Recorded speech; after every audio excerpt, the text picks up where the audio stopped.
একদা এক বিশাল সবুজ বনে বাস করত এক বোকা কিন্তু শক্তিশালী হাতি। আর এক অত্যন্ত চালাক সিংহ। সিংহটি ছিল বনের রাজা। একসময় সে খুব শক্তিশালী ছিল, কিন্তু বয়সের ভারে এখন আর আগের মতো শিকার করতে পারে না। রাজা হয়েও যদি খেতে না পায় তবে তো চলবে না।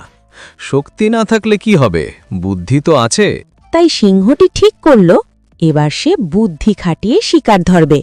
একদিন সে ধীরে ধীরে গিয়ে হাজির হল হাতির কাছে।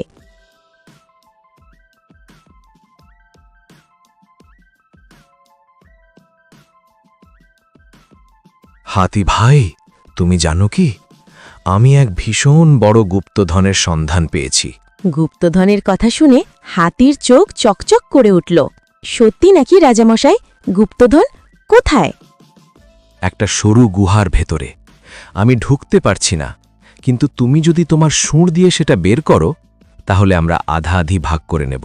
বোকা হাতি মনে মনে ভাবল, বিনা পরিশ্রমে গুপ্তধন, এমন সুযোগ তো আর রোজ আসে না।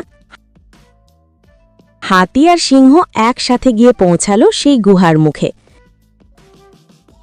কিন্তু আসলে সেটা ছিল সিংহের ভয়ঙ্কর ফাঁদ।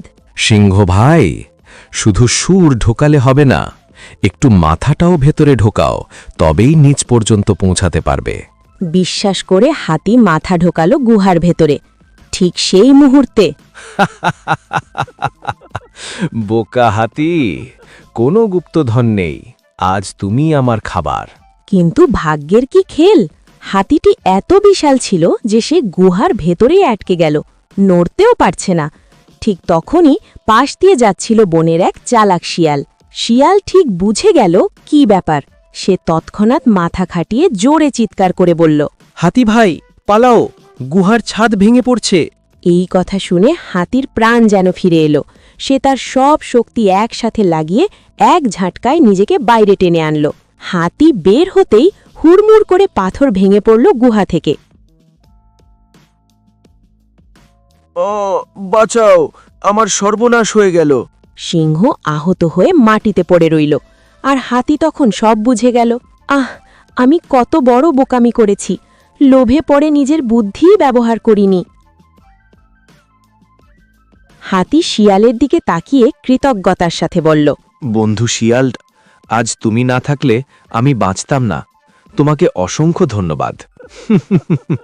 সব সময় মনে রাখবে হাতি ভাই, মিষ্টি কথার চেয়ে বুদ্ধি বেশি দরকার। গল্পের শিক্ষা: অতি লোভে পড়ে এবং বিচার বুদ্ধি ব্যবহার না করে কারো কথায় বিশ্বাস করলে ভয়ঙ্কর বিপদে পড়তে হয়।